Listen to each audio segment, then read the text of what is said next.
Judges 4:15. And the Lord rooted Sisera and all his chariots and all his army before Barak, and the edge of the sword of Sisera alighted from his chariot, and they fled away on foot.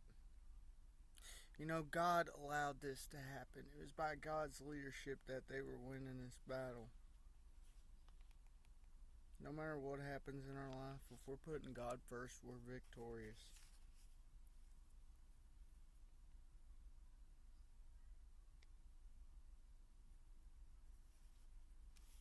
First Corinthians 10:3-4.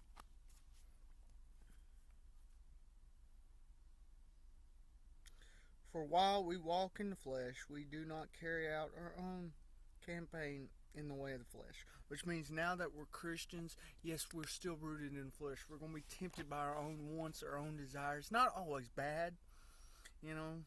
I mean, God changes us, so sometimes we want to do things right under our power, which makes it wrong because we're doing it on our terms. And that's still the flesh. But what he's saying is this isn't what we're to be intended to fight. There's a much bigger picture. While that's part of the fight, oftentimes it's a distraction from the fight. The result of why the flesh happened is the fight, and that's Satan.